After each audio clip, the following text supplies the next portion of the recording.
వస్తారండి. 3 రోజుల కార్యక్రమం పూర్ణాహుతి అయిపోయిన తర్వాత ఆ జలం తీసుకొచ్చేసి ఇక్కడ అభిషేకం జరుగుతుంది. అది ఆ స్వామివారి చేతుల మీదుగా జరుగుతుంది. అన్ని నదుల నుంచి నీళ్ళు తీసుకొస్తారు సార్. ముఖ్యంగా ఈ పుష్కరాలు జరిగే 12 నదుల నుంచి 3 సముద్రాల నుంచి నీళ్ళు తెప్పించారు. అక్కడ కూడా మన సముద్రం నీళ్ళు కలుపుతారా? అవునండి.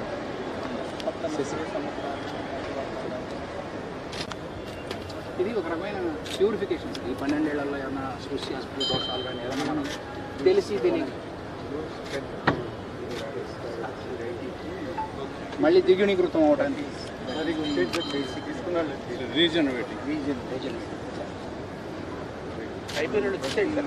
అయిపోయిన స్టాండింగ్స్ ఉన్నా పర్లేదు, కానీ ఇక్కడ మాత్రం ఎవరనేది లిస్ట్ అవుట్ చేయండి, దాన్ని శుభ్రంగా క్లియరెన్స్ తీసుకోండి, అంతవరకే అలౌ చేయండి. కెపాసిటీ 15 అయితే 10 మందికి అలౌ చేయండి. తక్కువ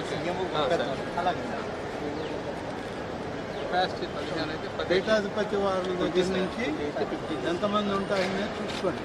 వాళ్ళకు కూడా ఆ ప్రథమమైనటువంటి అగ్రతాంబూలం తీసుకునే నలుగురు ఉంచండి. సీఎంఓలో ఎవరనేది తీసుకోండి, తర్వాతనే మిగతా. రామనారాయణ రెడ్డి గారు చెప్పినట్లు ఈ మహాకుంభాభిషేకం ఏర్పాట్లు జరుగుతాయి. అన్నిటికంటే ముఖ్యంగా నేను కోరుకుంది ఏంటంటే అమ్మవారి చల్లవతో ఇప్పుడు ప్రపంచంలో జరుగుతున్న యుద్ధ వాతావరణం నుంచి బయటపడేసి శాంతిని కల్పించాలని చెప్పి అమ్మవారి దీవెనలు కావాలని చెప్పి ఇంకా ఎక్కువగా పూజించాలి అని చెప్పి మాత్రం నేను మన పూజారులందరినీ కూడా కోరటం జరిగింది. Thank you. మీడియా మిత్రులందరికీ ప్రత్యేకంగా ధన్యవాదాలు.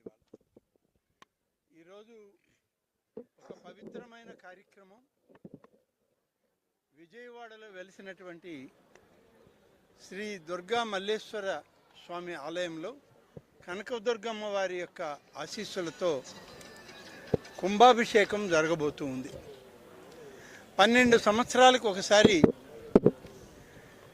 శుద్ధి చేసి తిరిగి పవిత్రంగా శక్తివంతమైనటువంటి ఆ తల్లి యొక్క శక్తిని మళ్ళీ దానికి చేకూర్చి మధ్యకాలంలో ఏవైనా చిన్న చిన్న తప్పులు పొరపాట్లు జరిగినా వాటన్నిటి దోషాలను తొలగించి పరమ పవిత్రమైనటువంటి మహాశక్తిగా కనకదుర్గమ్మ వారి యొక్క కుంభాభిషేకాలని 6, 7, 8 3 రోజుల పాటు నిర్వహించడానికి ఆగమ శాస్త్రవేత్తలు, ఆగమ పండితులు, అలాగే ఈ ఆలయ పాలకవర్గం, చైర్మన్ గారు, సభ్యులు, రాష్ట్ర దేవాదాయ శాఖ అధికారులు, ప్రిన్సిపల్ సెక్రటరీ గారు, కమిషనర్ గారు, అలాగే స్థానిక శాసనసభ్యులు చౌదరి గారు, పార్లమెంట్ సభ్యులు చిన్ని గారు అందరం కలిసి ఈ కార్యక్రమాన్ని విజయవంతంగా చేయాలనే ఉద్దేశంతోనే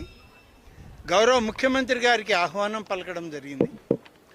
ఇప్పటికే కంచి పీఠాధిపతులైనటువంటి శ్రీ శంకరాచార్యుల వారిని కూడా ఆహ్వానించడం జరిగింది.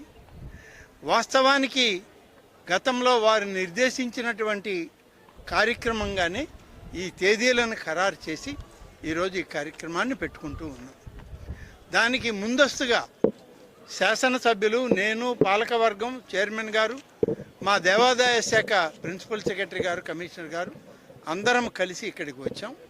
ఏర్పాట్లను చూస్తూ ఒక్కొక్కటిగా ఏమైనా చిన్న చిన్న మార్పులున్నా, చిన్న చిన్న సమాచార లోపాలున్నా సరిచేసుకొని ఈ యొక్క కార్యక్రమాన్ని వైభవపేతంగా చేయాలనేటువంటి లక్ష్యంతో పనిచేస్తుంది. దానికనే ఈరోజు ఉదయం అసెంబ్లీలో ఈ సమావేశాల్లో చాలా సమయం పోయినా 4 గంటల తర్వాత ఇక్కడికి వచ్చి అమ్మవారి దర్శనం చేసుకొని ఆమె ఆశీస్సులు తీసుకొని ఈ యొక్క కార్యక్రమం విజయవంతం కావడానికి అందరం కలిసి ఆలయ ప్రాంగణాన్ని, అలాగే కుంభాభిషేకం జరిగేటువంటి అమ్మవారి శిఖర గోపురాన్ని, కలశాలని చూసి అక్కడ జరగబోయేటువంటి ఏర్పాట్ల విషయాలు కూడా ఆగమ పండితుల ద్వారా తెలుసుకోవడం జరిగింది. ఈ కార్యక్రమం అంతా జరుగుతుంది. 8వ తారీఖు ఉదయం 9 గంటలకు శంకరాచార్యుల వారి చేతుల మీదుగా గౌరవ ముఖ్యమంత్రి నారా చంద్రబాబు నాయుడు గారి కుటుంబ సభ్యులు వారి చేతుల మీదుగా ఈ కార్యక్రమాన్ని నిర్వహిస్తాం. అయితే మా రిక్వెస్ట్ అంతా ఒకటే, ఇది ప్రతి ఒక్కరికి కలశాన్ని సందర్శించాలని, కుంభాభిషేకం జరిగినటువంటి కలశాన్ని తాకాలని, అక్కడ అమ్మవారిని పూజించుకోవాలని కోరిక ఉంటుంది. కానీ కొన్ని నిబంధనలు, కొన్ని నియమాలు, ఆగమ నియమాలకి అనుసరించి మాత్రమే వాటికి అనుమతులు ఇవ్వడం జరుగుతుంది. కాబట్టి ఎటువంటి తోపులాటలు కానీ, ఎటువంటి నెట్టుకోవడాలు కానీ ఇటువంటివి లేకుండా సజావుగా వచ్చిన భక్తులందరూ కూడా ఈ కార్యక్రమంలో పాల్గొనాలని, ప్రతి ఒక్కరూ వచ్చి అమ్మవారిని సేవించుకోవాలని, 12 సంవత్సరాలకు ఒకసారి జరిగేటువంటి కుంభాభిషేకం తర్వాత అమ్మవారి యొక్క దేదీప్యమానమైనటువంటి ఆ విగ్రహాన్ని ఒకసారి చూసి తరించాలని అందరినీ ఆహ్వానిస్తాము. కాబట్టి మీడియా మిత్రులందరూ కూడా సహకరించి ప్రభుత్వంతో, అధికారులతో సమన్వయం చేసుకొని వచ్చేటువంటి భక్తులకు కూడా సరైనటువంటి పద్ధతిలో ఈ కార్యక్రమం అంతా కూడా చేయడం జరుగుతుంది. యథావిధిగా క్యూ లైన్లు ఉంటాయి.